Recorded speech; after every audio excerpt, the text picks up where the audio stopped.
Yamde sappo e tati ɗum woni ɗo RFI fulfulde. Yamde sappo e jeegom to Moscou leydi Russie.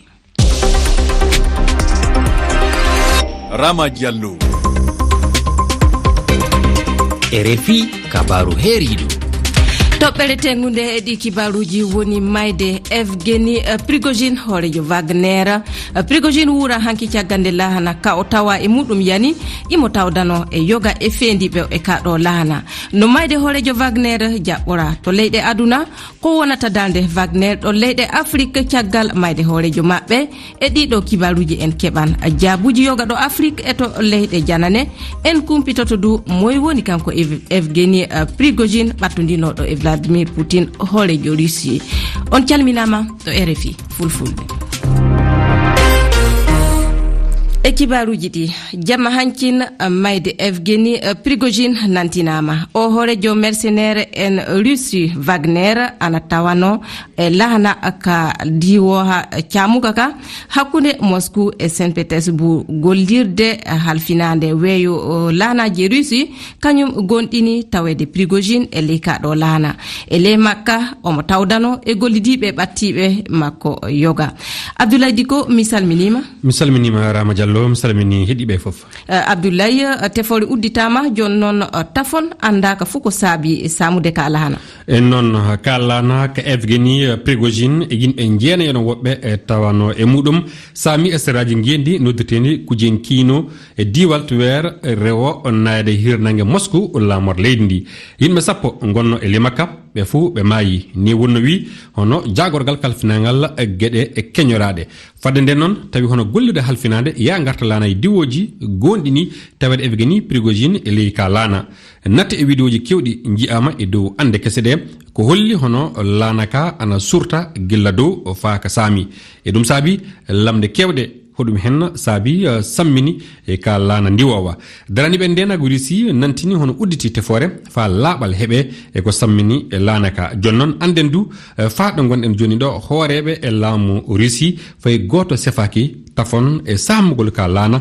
na du mayde Evgeny Prigozhin. Abdoulaye wana kanko Evgeny Prigozhin tan wonno e kaɗo lana non omo tawdano e jokko makko biyeteɗo Dmitry Utkin o anditirteɗo Wagner e kañum woni hoorejo jati kono Wagner jeeyaɗo du e joƴƴinɓe ngal guɓal mercenaire en Russie e tawtude biyeteɗo Valery Chekalov goto e hooreɓe hono mo darde muɗum du mawni sanne e leydi Syrie e tawtude goɗɗo biyeteɗo Evgen Makarian ben ɗon fof ana tawano e ley ka lana nenno ana nandi e ko hono ko e na mbiyanna na du hoore Wagner jati woni ko taƴa e samugol ka lana e puɗɗode yontere nde eɗen miccito kanko Evgeny Prigozhin mo yiyama e vidéoji e ɗo leyɗe Afrique ɗo mo holliti omo tawa Afrique immade makko du yo wallude noon ɓamtare Afrique kewtal ndimako muɗum e ɓeydande e leydi Russie doole. Abdoulaye Diko Evgeny Prigozhin manaɗo fenodinode e Vladimir Putin horejo Russie o lolli e ɗiɗo duuɓi e cakkitiɗi to hooreyako fedde Wagner mercenaire en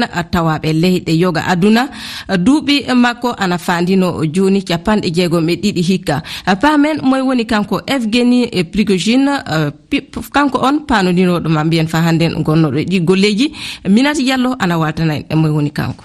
Evgeny Prigozhin jibina e diwal Saint Petersburg to Russie cukaku makko o jukkama kasu duuɓi 13 batte nguyka ko e hitande ujunaji ɗiɗi Evgeny Prigozhin fuɗɗi yidede e hoorejo Russie Vladimir Putin gollidal maɓɓe fuɗɗiri e bange jeygu nyanduli e kawrite mawɗe laamu ngu e hitande ujunaji ɗiɗi e 14 sahande kono Russie ɓanti Crimée nden Evgeny Prigozhin sosi fedde Wagner e dow sariya e mayre konunkoɓe hiɓɓe Russie tawa kañum e kasunkoɓe e hitande jokkune hende mercenaire en guɓal Wagner puɗɗi gollude e leyɗe janande hertamuya to Syrie ngal gollal lañi e yoga e leyɗe Afrique yeru Centrafrique Mali kañum e Libye e ɗi duuɓi cakitiɗi ɓe mercenaire Wagner en ana tuma waɗude wargoji cirwiniɗi fewde e civil en e leyɗe ɗo ɓe tawa tawene e ɗi lebbi ƴaɓɓiɗi Evgeny Prigozhin hosino waɗude samminere laamu to Russie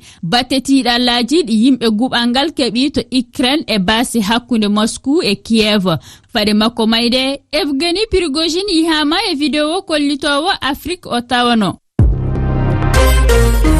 wakkatiji seeɗa caggal mayde hoorejo Wagner kongi jokki nanede so tawi mayde Prigozhin heɗakano yoga yeru Joe Biden hoorejo États-Unis kan wi'i ɗum ɗo juhay e caggal nde on tawano e etondirde Vladimir Putin hoorejo leydi Russie. Keɗoɗen ɗo jantore e Ceerno Mudumba to New York. mayde Prigozhin juhaali hay goto to Washington fuɗɗori e ardiɗo leydi ndin. Mi anda ko honɗum feƴƴi ka tigi kono hay goto hana ngalɗude Joe Biden inni caggal kabar sakagol Prigozhin. Biden andintini wondema o hajindino ardiɗo Wagner on caggal murtardu makko e juillet ƴaɓɓiɗo. Simi wonno Prigozhin mi suɓayno ko mi nyamata mi ɓurta wattande yilla ko ɗum wonno kongol lanɗo Amerikon on tuma. Ɗum holli laamu Biden hino ɓuri tanƴinade ka Kremlin on woni saabi mayde o hoorejo salndu rebel Wagner. ɗuɗa ko feƴƴata Russi hara Putin anda fimu. Joe Biden yeti journaliste en e alarba. To Ukraine mayde Prigozhin addali sohola ma yurmede ko o warowo wonno ko ɗum hanuɗen anditude inni batulajo ka suudu lamordu. Kiev hino jogi ɗum ɗo ko ɓatakuru immorde Putin e kala hoorejo ka laamu Russi. Saabi sarwisi gundoji Ukraine naɓe ɓen waɗa e ɗiɗi siko lanɗo Russi on woni ɓaawo mayde Prigozhin. Vladimir Putin waɗuno yewtere fewndo kabar on feññina kono o wowlano fimu. Ceerno Modumba, New York, RFI. A jarama Ceerno ko mayde Evgeny Prigozhin wawi battinde e leyɗe to Wagner en makko tawano e gollude leyɗe aduna yeruɗo Afrique hono to Mali fay so tawi ndelle no won dirannoɓe ngal ɗo gollidal joga ana jokkuno mettinde golle Wagner e bonnude hakkeji ɓi adama en e leyɗon Ismaila Sako neɗɗo politique goto e lundiyankoɓe Mali tawaɗo e fedde appel 20 ana wartana en e miijoji en keɗo. Je vais d'abord dire que wadi fof min tawdaka e wonugol Wagner e nder Mali sabi nokku fof ɗo Wagner ƴaɓɓori yadunaru ndu fitinaji wargoji mawɗi kañum e sunare ko ɗum ɓe goppi ete ko hunde nde min beltaki e mum. Jogiiɗo peeji Vladimir Putin wawi warude Prigozhin o gorko juppuɗo yiƴimeji kewɗi. Mayde makko mettali min minen yimɓe Sahel hirnangue Afrique. Mali kañum e jingunoɓe Afrique ana jowti e nde maydi. Haɓotoɓe Wagner tawaɓe Mali e renude kono wongu e laamu hakkundewu ngu e dow peni ɓe fof ɓe gollidata nde wonno yoga e maɓɓe Prigozhin godani. Kamɓe ɓe nangi ɓe jambama sabi hoorejo maɓɓe o jambama kalana. Ɓe jogorino Prigozhin hono baba maɓɓe e o alhaali ana miile yogo e maɓɓe korno yombitama mayde makko. Woɓɓe e maɓɓe ana miile ngotto gollude gollande Wagner e Mali kañum e leydi goɗɗi. Wagner au Mali et ailleurs. Ismail Sako lundiyanke laamu Mali. Draniɓe hakkeji ɓi adama en hono Human Rights Watch koreji leyɗe Afrique yoga fu ana jokkuno mettinde gonol Wagner e runde yeruto Centrafrique, Libye hono to Mali ɓen ɗon mana fa hande du mana e golleji e iritollaji ɗi ɓen gaɗanno to Mali e to Burkina Faso leyɗe fenodiɗe e Russie e ɗiɗo duuɓi ko mayde hoorejo Wagner hasi battinde joni e ɗeɗo leyɗe to Wagner en gollanno keɗoɗen ɗo kanko Mamadou Oumar Ly wittiyanke e kibaruji Sahel imo sifano en.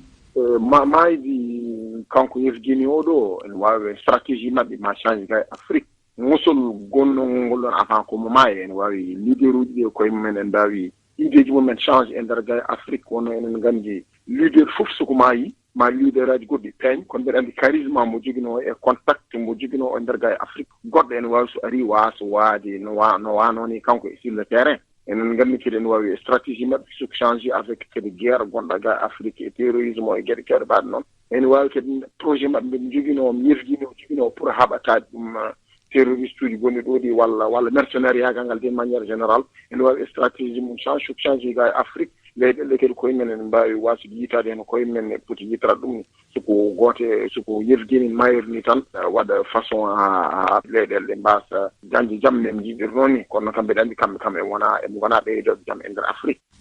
Mamadou Oumar Ly koɗo RFI fulfulde mo mbawɗon heɓude hettade to hello RFI koɗo men hande on jarama Omar Mamadou Sow ana heeɗi on e yewtere on tottama kongol.